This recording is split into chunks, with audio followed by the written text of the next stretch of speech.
What's going on, everybody? In today's video, what I want to discuss is the step-by-step strategy you need to implement if you're a D2C e-commerce founder, if you operate an ad agency, you're working with a couple of clients.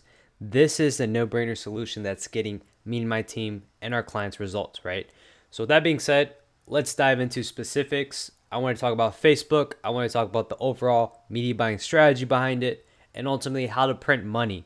So there's been a change in the market since 2020 in e-commerce. In 2020, there was a huge bull run. What do I mean? Well, COVID happened. A lot of people were stuck inside their houses, so they spent more time on the internet scrolling on apps, and the government provided stimulus checks, which led more people to spend more money online, so that increased the sales of e-commerce. Now, with every single momentum that increases, there's an inverse relationship. So there needs to be some sort of correction to that, right? In 2023, what I'm seeing is across the board, there's a lot more saturation and there's a lot more competition in all these industries. I'm talking about supplements, I'm talking about skincare, healthcare, all these different pockets of audiences. There's been a ton of people. It's been way more easier than ever before for somebody to come and launch a business, especially with AI tech. So what happens is if there's lower barrier to entry for a lot of competition, how do you separate yourself from your competitors to make more money? Well, there's a couple of angles, there's a couple of front-end metrics and some solutions that you can implement today, which is why I'm making this video. Now, the first thing is we have to understand that the days of getting a customer or a brand new customer at $12 or $10 is no longer feasible, right? That's just the way the market is. There's rising acquisition costs. Primarily, if you've been advertising for the past 5-6 years, then yes, maybe you can achieve that acquisition cost at $10 to even $12, but competition's here, right? We just have to accept the fact that it's going to be more expensive now to acquire a customer, right? We have inflation, we have a looming recession, right? So now the dollar value for our existing customer base isn't all there. So what I would suggest is, I always say this and I'm going to keep saying this, is create a high AOV bundle. Now, when I'm on Twitter, if you haven't followed me yet, follow me on Twitter. This is where I drop all my up-to-date gems. But how to capitalize on these variables, it's pretty simple. You need a high AOV bundle. You need to pretty much personalize your retention strategy, which is like backing emails and SMS. You need to tailor your cohort strategy to your top 1% of customers, and then what can you do on the back end to increase LTV. And then pretty much when it comes to media buying is you want to go fully broad with your Facebook ad strategy, really just tailor that for top of funnel prospecting. And then your main variables that you're going to tweak are split testing, direct response creatives, statics, and ultimately offers. Now, why is this happening? Well, I covered this already. Rising acquisition costs, looming recession, and everything's moving to machine learning with AI tech. So let me just recap here, right? If you don't have a high AOV bundle, well, then what happens is you're competing on price, and now you don't have a business, right? You're just like, you're accepting the fact that I can't make money on the front end, so I'm going to bank on the fact that my product's so good that the LTV is going to be high, which is not always the case. A real business, especially during a recession, which is capital efficient, they know they're making money on the front end and they're making money on the back end of LTV. Those are like the two relationships that need to be happen. And when you have capital on both ends, well, then you're more liquid. So then you can now push more money towards your ad budget to blow your competitors out the water, because that's what's going to happen. The space is going to tighten up, and the person who spends the more money on ads when competition is very scarce, they're going to take over the whole entire market. That's just the way these cycles roll. So it's very important that with the high AOV bundle, what happens is your unit economics are dialed in. You're able to now increase your gross margin by 30-50%, depending on what your unit economics are. And with the high AOV bundle, you're selling more product verticals. So what happens is more people are testing your brand's products, and then from there, they're more likely to now buy back, because instead of them buying one product, they're buying multiple products with multiple SKUs. And then you can easily create a bundle offer around that, where it's like you buy two, get X free, or you can just offer stack the shit out of it, where you're just giving them a ton of cashback rewards, or even like free products on top of their bundle, if that makes sense.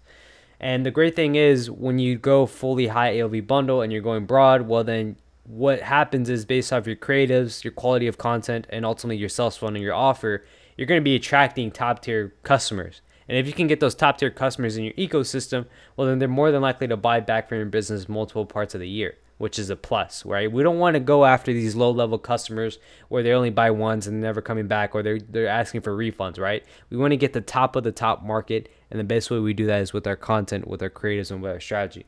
So with that being said, now let me cover this case study I recently just made. This is for a brand we did in the last 30 days. We took them from 10K net profit to 33K. The new customer CPA was $30 for a high AOV bundle of $100. Total ad spend was $14,000, and the return on that, as mentioned, was 33K. So roughly what is that?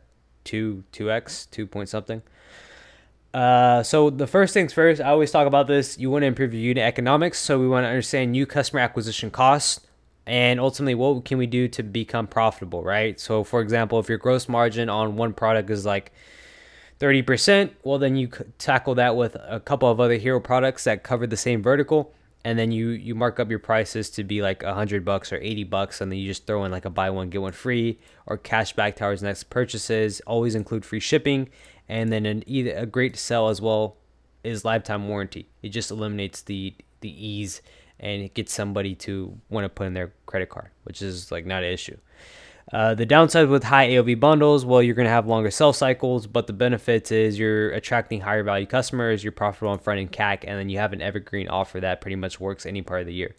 Now, a couple of things as well. What I covered in this case study was pretty simple. I'll break this Facebook ad strategy down in a second, but my main key points here is if you're not spending multiple 5 figures a month on an access channel, you don't go to TikTok, don't go to Google. Literally just focus on Facebook, optimize what you can, which is your creatives, your landing page, your offer, scale the crap out of it until you hit entropy.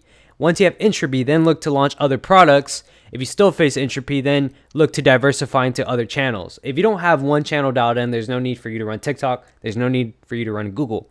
My go-to strategy is start on Facebook, scale Facebook till you reach entropy, and then from there introduce Google, because what happens is you're going to have a lot of people try to search you on Google. You can retarget your Facebook base with Google, and then from there you use TikTok. Once you're profitable on Facebook and Google, you have cash flow to now split test on TikTok, where you're going to find new pockets of audiences that you wouldn't have reached before. That's the go-to strategy. Literally, that's it. And I see too many founders they think Facebook's dead, so they're going to jump onto TikTok, which is not going to work. Lastly, you want to optimize your direct response creatives. I'm a fan of direct response UGC because it brings an element of what people see on their TikTok feed and what they see on Instagram, but that doesn't always mean like UGC is going to work for your brand. I highly like split test UGC with even static images, see what works on your brand, then just scale the crap out of it from there. And then also, as well as like, I see too many founders neglect landing pages. Your landing page is what gets the conversion. Your creative is what drives the click to your actual site. The landing page educates somebody to make a purchase. This is very important here. And if you don't have an optimized landing page, or if you're not split testing landing pages, well, then you're going to keep maintaining a conversion rate of 2% or 1%, right? With this landing page alone, it took us from, I believe, 3% conversion rate or 2% conversion rate to like 10% conversion rate. And we just added a landing page. We didn't change the website. We didn't do any CRO. It was literally just create a banger landing page, and we saw conversions go through the roof. Now let me talk about the ad strategy, the things you stuck around for this video for, right? When it comes to Facebook's going completely broad. Like, gone were the days of lookalike audiences. Gone were the days where like you'd be hyper specific trying to target your ideal customer profile. Literally, with Facebook, it's going to machine learning. The best campaigns we've seen work for us is Advantage Plus, where we might have 3 ad sets. Each ad set's different based off the actual concept that we're testing with the creative, but the targeting is the same. We're going fully broad. We're letting Facebook develop our own algorithm based off what they think is best, or based off who's majority firing off the conversion rate, whatever the objective is on the campaign level, and we just let that run. And at the ad creative level, we're just split testing each concept. For example, this might be a specific creator A, storyboard X, Y, Z. Creator B, storyboard X, Y, Z. We let that run. And then pretty much from there, we just look at, okay, is it within KPI? We let these run until each creative gets 2x in AOV spend before we make a decision. If it's aligned with KPI and we pretty much just let it run again until we give it like a full 7 days, because the thing is, to get out of the learning phase with every campaign you launch, you need 50 events in 7 days before your CPA starts to stabilize. So that's what we pretty much have. We let it run, and then from there we just look to increase the budget by 20%. And then from there, once we have a winner, we further validate that winner by now split testing ad copy, new headlines, until we pretty much have the winning ad creative, and we let that scale up for as long as we can before we hit entropy. And then from there, whatever that is, we look to now take additional B-roll footage, make iterations on that winning creative, so that it gives us more lifeline of that winning creative over time, right? Just because we know ad creative is going to fatigue within week 3, week 4, even week 6, right? So we have the B-roll segments in there to deal with that fatigue. And then pretty much we scale it. I'm split testing whether we launch a new ad set and let that run and increase the budget from there. I don't see the point of it. What I'm leaning towards is just you do your testing and scaling campaign in the same exact ad set, because it's already accumulating a ton of data. So what happens is, for example, you're doing your testing campaign here. Out of your initial test, whatever's the winner, you just can keep increasing the budget by 20% every other day or every 2 days till you reach entropy. And then from there, you just make iterations on that. So yeah, that's pretty much our testing strategy. The variables that are going to move the needle for you are going to be your creatives, your landing page, your offer. That's literally it. It's never been easier. And when it comes to creative optimization, right? For example, we create variations of content where we take a 40-second video, we split test that to a 25-second video, to even a 20-second video, to a 15-second video. We look at the best B-roll segments of each clip, whatever the thumbs up ratio is, what's the whole rate, average watch time. We compare that to the click-through rate, and then we compare the click-through rate to the actual conversion rate. And then from there, we have our winning elements where we're trying to make iterations. With that being said, that's it. That's all you need to do to succeed in e-commerce in 2023. Literally.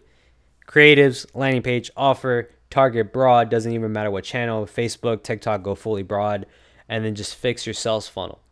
It's never been easier, yet so many founders overcomplicate this. So if you're a D2C e-commerce founder, you need help scaling your campaigns, reach out to me. Pretty much what we do is we ramp you up, we dial in your unit economics, we scale you across one single access channel, which is probably going to be Facebook if your Facebook isn't optimized. From there, we introduce Google, and then as well, we're going to look to introduce TikTok once everything is profitable and you're capital efficient, and then we help you build in-house. It doesn't make sense for you to rely on agencies forever if you're trying to hit the next level of your business, whether that's going from 50K to 100K to even going to 100K to $1 million a month to even $1 million to $5 million a month. You want your internal operations like creatives, landing pages, all in-house. And if you outsource to an agency, well, then you're always going to be handicapped. And what happens is if you have multiple agencies with different platforms, it's not going to be congruent. You need a growth consultant in your company to manage the whole entire access channels with the marketing strategy, creating offer bundles, dialing your unit economics. So essentially we do all that for you. We help you build in-house, and then we do high-level consulting so that you're never out of the loop, and we're essentially your fractional CMO. Go ahead and book a calendar down below. I've dropped my website link. You can see our case studies. I've dropped my 30-page protocol. You can go through that. Everything I covered is more in depth. And apart from that, let's say I'm talking to agency owners. Nothing but agency owners are watching my content. Well, then feel free to book a consulting call. I charge by the hour, but if you have any questions about operations, offers, so on and so forth, feel free to contact me via Instagram, and then I can create a tailored plan for you if you do need help. So with that being said, I appreciate you guys. Thank you for consuming my content. And if there's anything else you want me to cover, any videos, any topics that don't make sense, feel free to drop them down below. Cheers.